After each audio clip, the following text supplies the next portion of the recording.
Un très bon après-midi à vous tous qui suivez la télévision rwandaise. C'est toujours un plaisir de vous retrouver pour cette nouvelle édition. La Cour africaine des droits de l'homme et des peuples examine la première affaire interétatique entre la RDC et le Rwanda lors d'une audience publique les 12 et 13 janvier 2025. Le gouvernement rwandais a présenté les principales dispositions de la politique fiscale revisée, soulignant que ces ajustements sont destinés à soutenir la mise en œuvre de la deuxième stratégie nationale de transformation.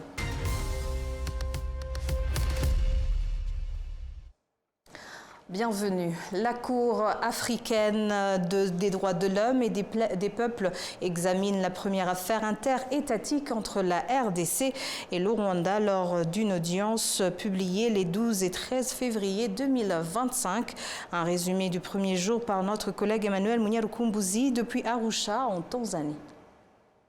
Nous sommes au siège de la Cour africaine des droits de l'homme et des peuples où il y a une audience publique dans le cas qui oppose la République démocratique du Congo et le Rwanda.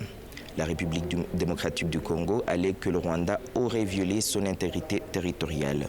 L'affaire est à la phase des exceptions préliminaires où le Rwanda parle de la compétence de la Cour ou remet en cause la compétence de la Cour à se saisir de ce genre d'affaires. Demain, les conversations ou les délibérations vont se focaliser sur la recevabilité de l'affaire. Emmanuel Munyarukumbuzi pour la télévision rwandaise, Arusha, Tanzanie. La Cour africaine des droits de l'homme et des peuples examine la première affaire interétatique entre la RDC. C'est ce que nous suivions tout à l'heure. À présent, parlons du gouvernement rwandais qui a présenté les principales dispositions de la politique fiscale revisée, soulignant que ces ajustements sont destinés à soutenir la mise en œuvre de la deuxième stratégie nationale de transformation NST2. Les détails avec Patrick Nyelidandi. Lors d'une conférence de presse, le gouvernement rwandais a réitéré les résolutions qui ont approuvé les instruments juridiques mettant en œuvre des mesures de mobilisation des ressources nationales à moyen terme, notamment les taxes et les prélèvements pour renforcer les financements de la deuxième phase de la stratégie nationale de transformation NCT2. Selon ces réformes, les taxes sur les cigarettes passeront des 130 francs rwandais actuels à 230 francs rwandais par paquet, plus de 36% des prix des détails, tandis que les taxes sur la bière devraient passer de 60% à 65% du prix à l'usine. Le ministre du Commerce et de l'Industrie, Prudence Sebaïzi, a déclaré que l'introduction des nouvelles taxes sur l'augmentation de celles existantes vise à renforcer les capacités du pays. Les taxes sont mises en place pour un seul but, le bien-être des Rwandais. Quoi qu'il en soit, nous ne pouvons pas être un pays qui tend la main. Nous devons être capables de générer nos propres ressources. L'argent provenant des taxes est réinjecté pour favoriser le développement du pays et le bien-être de sa population. Si par advertance, il apparaît que ces taxes portent ombrage au bien-être de certains citoyens, l'État avisera et prendra des mesures adéquates. D'autres changements incluent les taxes sur les véhicules hybrides où ceux qui entrent dans le pays seront taxés en fonction des années de production afin de protéger l'environnement, comme l'a indiqué le ministre des Finances et de la Planification économique.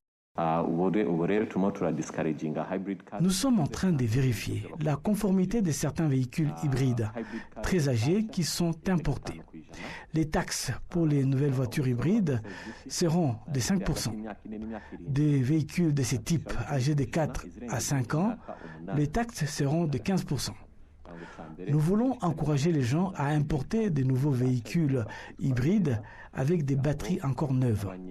Nous voulons que les gens utilisent des voitures neuves et qui ne nécessitent pas beaucoup d'entretien et qui ne menacent pas l'environnement. Le ministère des Finances et de la Planification économique a également annoncé que des changements dans la fiscalité, notamment une augmentation de taxes sur le temps d'antenne de 10% à 12% au cours de l'exercice 2024-2025, avec une augmentation progressive à 15% à moyen terme. En outre, une nouvelle taxe de 3% sur les frais d'hébergement sera introduite pour soutenir les investissements dans le secteur du tourisme et de l'hôtellerie. Les sénateurs ont approuvé les recommandations de la Commission du développement économique et des finances concernant le projet de loi modifiant la loi des finances revisée pour l'année 2024-2025. Ils ont salué la manière par laquelle le gouvernement a alloué les fonds au programme socio-économique du pays. Les détails avec Assim Youssouf. Le président de la Commission du développement économique et des finances, le sénateur Sengiyumva Fulgence, a expliqué l'origine des fonds s'élevant à 26,3 milliards de francs rwandais qui seront augmentés au budget prévu initialement.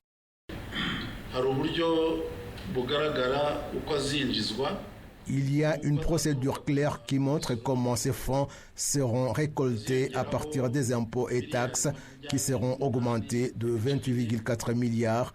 Il y a des ressources monétaires de l'État qui vont augmenter de 54,6 milliards, mais l'emprunt intérieur va diminuer de 38 milliards, tandis que les dons étrangers, et nous allons le montrer, vont diminuer de 104,1 milliards, alors que l'emprunt extérieur va augmenter de 185,4 milliards. Si on additionne les entrées et ce qui seront réduits, nous trouverons 126,3 milliards. Avant d'approuver ce rapport, les sénateurs ont souligné qu'il a été bien préparé en tenant compte des préoccupations de la population et des changements qui surviennent au niveau international. Ce pourcentage de 87% du budget en provenance des recettes intérieures des impôts et de l'emprunt, ce qui est différent de ce que les détracteurs de notre pays s'observent pour diffuser partout que notre budget dépend de l'aide extérieure de plus de 50%. Cette situation est à féliciter. Autre chose que j'apprécie dans l'analyse qui nous a été présentée concerne les 65% de la capacité d'absorption du budget. Cela montre que notre pays a les capacités d'utiliser le budget qu'il a approuvé. Je félicite en outre la répartition présentée dans le tableau qui nous a été remis que le budget additionnel alloué au bien-être social est de 100 milliards et je m'en réjouis beaucoup parce que, comme vous le savez, il y a des dons que nous recevions de l'étranger qui ont été supprimés, notamment ceux de l'USAID qui servaient beaucoup en ce qui concerne le bien-être social, tel que l'éducation, la santé, et je suis persuadé que ce budget additionnel va nous aider à combler cette lacune. Vous savez que les impôts et taxes vont augmenter et le ministère concerné en a parlé. C'est aussi très bien si nous parvenons à réaliser cela au cours des 5 prochaines années et c'est un impératif pour que l'autonomie du pays puisse progresser davantage. Ce point qui consiste à combler l'écart en ce qui concerne la sécurité sociale dans différentes institutions de l'État.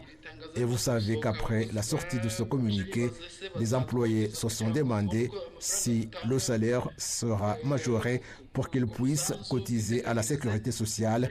Mais vous voyez que le gouvernement a tout prévu pour ses citoyens. Le projet de loi modifiant la loi des finances révisée est actuellement examiné par la commission compétente à la Chambre des députés. La Constitution de la République du Rwanda prévoit en effet que les membres du Sénat puissent donner leurs avis qui seront ensuite examinés par l'Assemblée plénière de la Chambre des députés avant l'adoption définitive du budget national ou d'autres réformes le concernant. Les membres de la commission parlementaire de l'unité nationale des droits de la personne et de la prévention du génocide ont exhorté le ministère du genre et de la promotion de la famille à collaborer avec les institutions judiciaires pour garantir que les cas d'abus sexuels contre les adolescentes soient traités rapidement. Cela fait suite au rapport 2023-2024 de la commission des droits de la personne qui indique que 69% des mères adolescentes ne reçoivent pas de justice. Les membres de la commission parlementaire ont d'abord rencontré le ministère de l'administration locale et certaines de ses institutions affiliées, s'interrogeant sur les défis qui ont conduit 20% des personnes réhabilitées dans les centres correctionnels au Rwanda à rechuter et à retourner plusieurs fois en prison, comme le souligne le rapport 2023-2024 de la Commission des droits de la personne.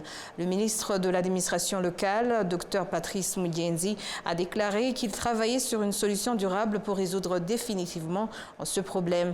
La commission a également rencontré le ministère du Genre et de la Promotion de la Famille pour discuter de diverses questions, notamment les abus sexuels contre les adolescentes. Le rapport 2023-2024 de la Commission des droits de la personne révèle que 69% des mères adolescentes ne reçoivent pas de justice et que 78% de celles qui tombent enceintes pendant leurs études ne retournent pas à leurs écoles après avoir accouché. La ministre du Genre et de la Promotion de la Famille, Ouimana Consolé, a proposé une solution durable pour éradiquer complètement ce problème. Les statistiques du ministère du Genre et de la Promotion de la Famille indiquent qu'en 2024, seulement 22 454 adolescentes ont été victimes d'abus sexuels entraînant des grossesses. Les membres de la commission parlementaire de l'unité nationale des droits de la personne et de la prévention du génocide ont également exhorté le ministère de l'administration locale à mettre en œuvre des mesures pour faciliter l'obtention des cartes d'identité nationale par les personnes handicapées en leur permettant d'être photographiées à domicile. En outre, ils ont demandé que tous les établissements de santé disposent de personnel médical maîtrisant la langue des signes pour aider les patients avec un handicap à recevoir des services médicaux sans obstacle. Les étudiants qui font des études scientifiques au secondaire et à l'université demandent le gouvernement du Rwanda ainsi qu'aux établissements d'enseignement scientifique de collaborer afin de renforcer leur programme d'études. Les détails avec Hassim Youssouf. La célébration de la Journée internationale des femmes dans les sciences ce mardi, les étudiants des écoles secondaires, en particulier des filles, ont présenté certaines de leurs réalisations liées aux sciences tout en demandant un soutien pour pouvoir poursuivre ces activités.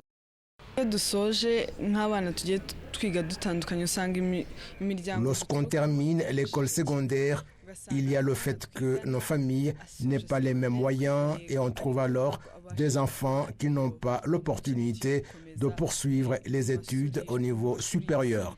Je plaide en faveur de ces différents enfants qui sont intelligents et déterminés à poursuivre les études, mais n'ont pas des moyens de poursuivre l'enseignement supérieur. La représentante de l'Association des femmes rwandaises diplômées en sciences et technologies, Dr Cyurinyana Marie-Chantal, a assuré les étudiantes du soutien dont elles ont besoin. Notre objectif primordial est de sensibiliser les jeunes filles partout où elles se trouvent, selon leurs faibles moyens ou comment ils sont nés, à l'inclusion.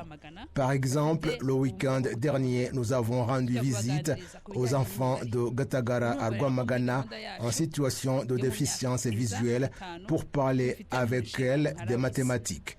Vous comprenez que dans notre programme quinquennal, nous avons cela dans nos attributions en tant que RAWIS. Vivre avec un handicap, cela n'empêche pas d'être ce qu'on veut devenir, parce qu'on trouve que ce qu'on veut devenir en ce qui concerne la carrière dans l'avenir est un défi pour notre éducation. C'est donc pour cette raison que nous, en tant que membres de RAWIS, nous sommes regroupés en association pour aider ces jeunes filles à atteindre leurs objectifs sans exclusion aucune. La secrétaire permanente au ministère de l'Environnement, Chiza Béatrice, exhorte les jeunes filles à ne pas se décourager dans l'étude de ces matières que beaucoup considèrent comme difficiles. Pour les jeunes filles aujourd'hui qui sont venues pour célébrer l'anniversaire des filles et femmes en sciences, j'aimerais leur dire que la science c'est pour tout le monde, c'est pas seulement pour les garçons. La science c'est pour tout le monde qui veut embrasser la science et tout le monde qui veut avoir la contribution dans le pays. Alors, il y a beaucoup d'opportunités dans notre pays, surtout la volonté politique, les stratégies, il y a des bourses pour les filles. Il faut vraiment profiter de l'opportunité. À notre époque, il n'y en avait pas beaucoup, mais on a tout fait pour étudier les sciences. Alors, pour les filles, en ce moment, il y a beaucoup d'opportunités que le pays a vers pour les jeunes filles. Mon message, c'est qu'ils puissent vraiment saisir de ces opportunités-là pour embrasser la science et pour étudier les sciences. Enfin, ce n'est pas étudier pour juste étudier et exceller, mais étudier pour innover et avoir des techniques qui vont aider le pays. Innover, observer et avoir un esprit de service pour le pays, de service pour la nation. Avec la science, qu'est-ce qu'on peut faire pour la nation? Si je fais le computer science, qu'est-ce que je peux faire? Peut-être le cyber security, je peux étudier le cyber security. Est-ce qu'avec la science, je peux aider dans l'environnement, dans le changement climatique avec la science? Est-ce que je peux innover pour peut-être améliorer l'agriculture? Donc, il faut vraiment qu'ils étudient, mais en ayant dans leur tête qu'est-ce qu'il faut pour améliorer la situation qu'on a aujourd'hui. J'étudie pour servir, je n'étudie pas pour juste étudier, mais je fais les sciences pour résoudre des problèmes qu'on a et pour enfin servir la communauté et servir la nation. Les statistiques du ministère de l'Éducation pour l'année 2021-2022 montrent que les filles poursuivant des études en sciences dans les universités au Rwanda représentent 36,4% de l'ensemble des étudiants, tandis que les garçons représentent 63,6%. À présent, revenons au Grand Palais de Paris où le sommet pour l'action sur l'intelligence artificielle inauguré par Anne-Marie Bouvreau, envoyée spéciale du président Emmanuel Macron.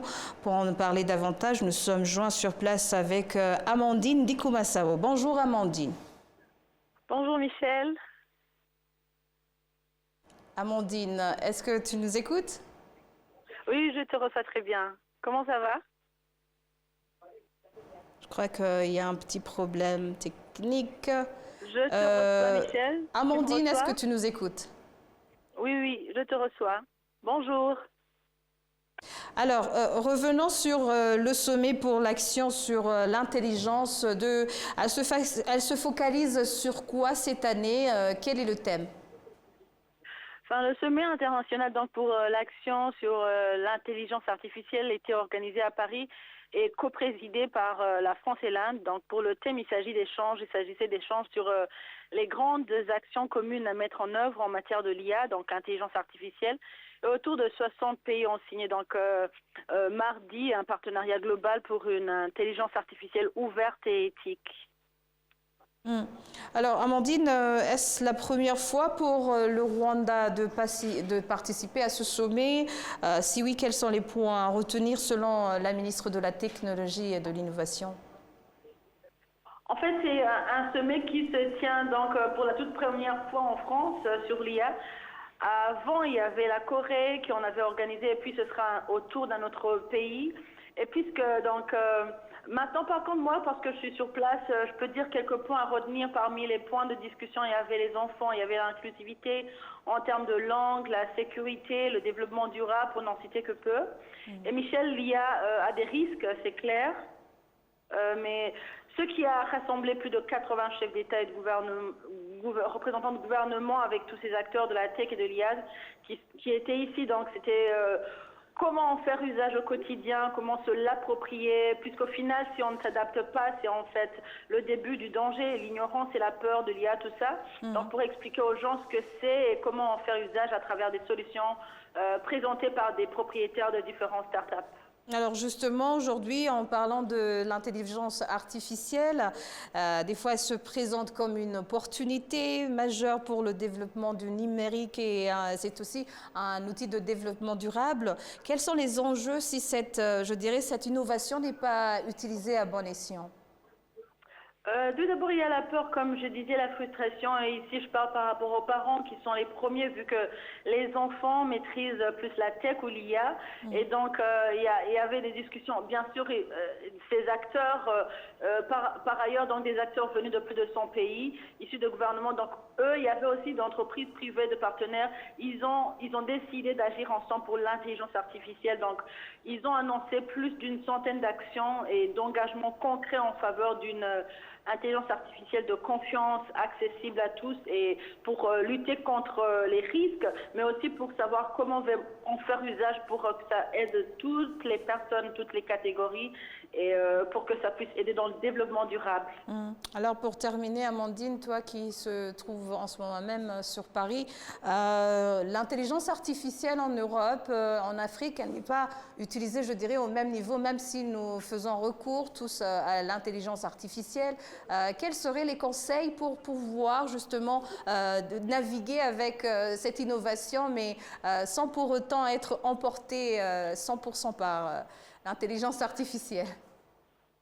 Tout d'abord, il faut d'abord accepter le niveau auquel tout un chacun est, ne pas avoir honte et tout ça, parce qu'on doit être éduqué et aussi on doit apprendre à vérifier parce qu'il y a le risque, parce que j'ai oublié de te dire qu'il y avait aussi un sujet très important de désinformation, manipulation, cyberattaque et tout ça. Donc le conseil c'est de savoir c'est quoi, essayer à chercher parce que ça aide d'un côté, mais d'un autre côté c'est un peu difficile de vérifier l'information qu'on trouve puisqu'on a eu des présentations où on montre des trucs vraiment extraordinaires en termes de manipulation. Enfin, une personne, presque comme une personne, un esprit d'équipe, on montre comme les gens qui sont en train de souffrir, mais à travers des présentations. Enfin, je veux dire, c'est vraiment faire attention, éduquer les gens de toute catégorie, mais aussi savoir que faut pas avoir peur. C'est vraiment quelque chose, c'est un outil qui peut aider dans le développement durable, mais aussi à partir de développement personnel si on en fait bon usage. Merci en tout cas, Amandine, pour cet éclairage et nous te souhaitons un bon séjour à Paris. C'est un plaisir, à bientôt. C'est sur ces images que nous clôturons cette grande édition. Au nom de toute l'équipe qui a contribué à sa réalisation, je vous remercie et bonne poursuite des programmes de la télévision rwandaise. Et d'ici là, portez-vous bien.